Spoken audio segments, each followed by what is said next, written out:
What's up, everybody? Joshua Laycock here with a little lifestyle evolution video for you this morning. I think I'm going to start a cool stuff I learned from Caleb. We're going to do like a Caleb Laycock wisdom section because I am just blown away at the stuff that comes out of this kid's mouth and the, I'm sure unintentionally, profound wisdom that he drops on a very regular basis. And when you can take his stuff and apply a bit of a philosophical personal development filter to it, there's a lot of really important lessons there. So there are some. So Caleb, my son, is 5, for context, for those of you who don't know. And he's such a good kid. He's so kind, he's so generous, he's so wonderfully clueless. It's pretty great. But there are a couple girls in his class who are really getting sweet on him, who are really...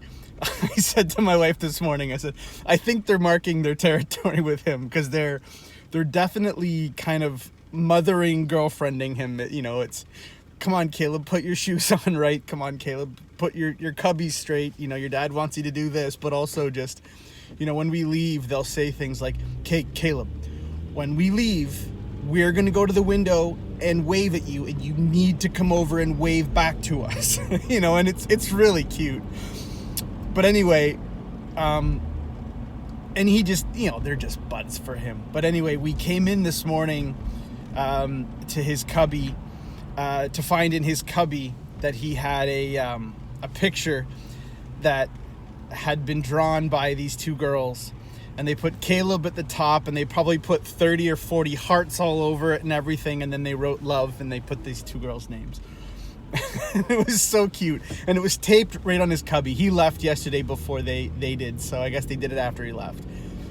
And you know, I thought, how awesome is that? And I said to him, I said, you know what, I think that's amazing. He was like, well, I don't know why they would do that. And I said, well, Caleb, I said, I think they like you. I said, I think that they think that you're an awesome dude. And, you know, I think that that's very sweet. And he's not at the point where he thinks girls are gross or anything like that. He just kind of looked at me and went, okay. I said, well, don't you think that's pretty awesome? He said, yeah. But, you know, they'll probably think I'm annoying tomorrow, so what are you going to do?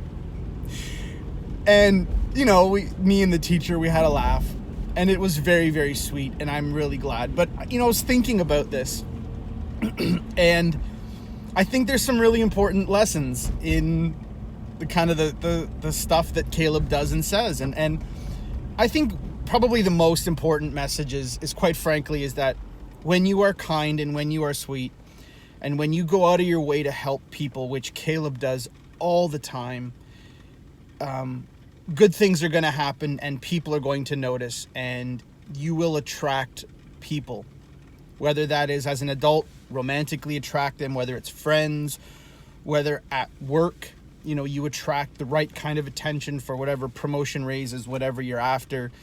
I mean, I do think that there's obviously things like you have to have competency and you have to do all these things, but I think at the highest level, if you are kind to the people around you and you seek to add value in their life, which I believe genuinely is what Caleb does naturally, then you will attract people. You know, it's funny, if someone is leaving and at the end of the day when I pick them up, and one of the other parents is maybe waiting for their kid to like clean up a mess, Caleb will always say, like, can I just help him really quickly? Can I go clean up? Can I do this?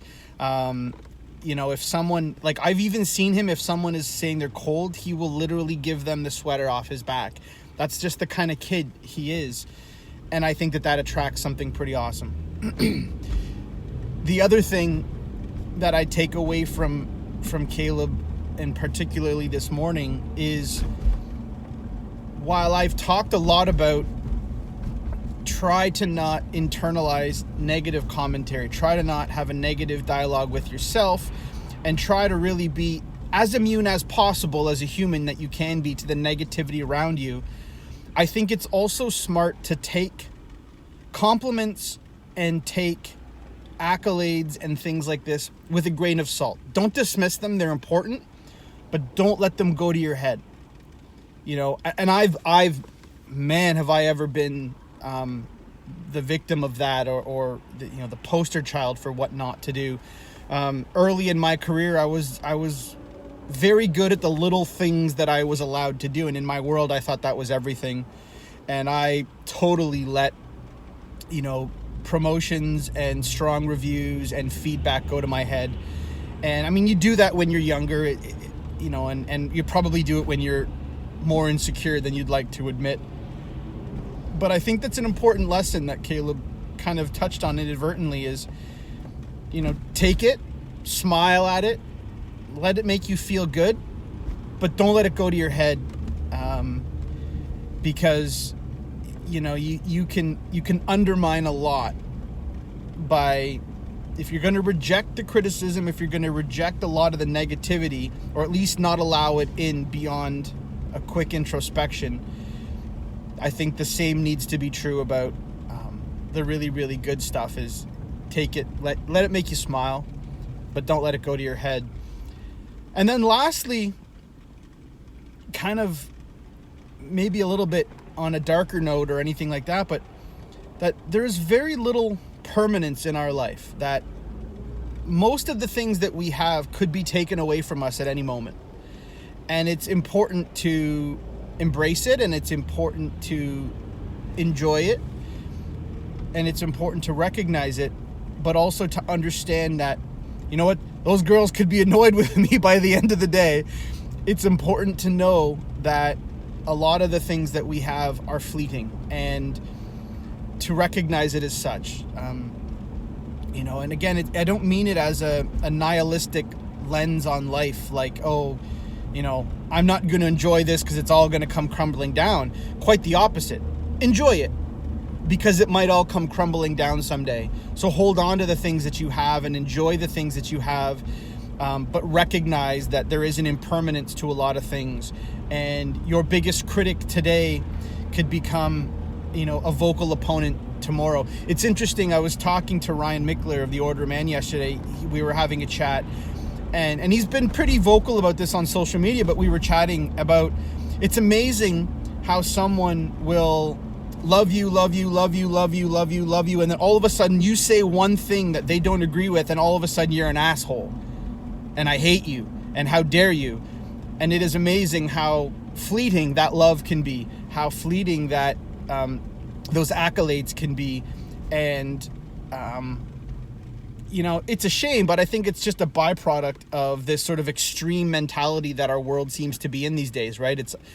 It's either I love you or I hate you. It's either all right or all wrong. It's either hard left or hard right. And I talked a long time ago, I'll link up at the end, a video about living in the gray. Allow yourself to have shades of in between, because when you either are 0 or 100%, you're leaving 99.9% of the world off the table, and that's a shame. But recognize that the good stuff could come to an end. So take it for what it's worth. Take it with a grain of salt. Allow yourself to enjoy it. Recognize it could be gone tomorrow.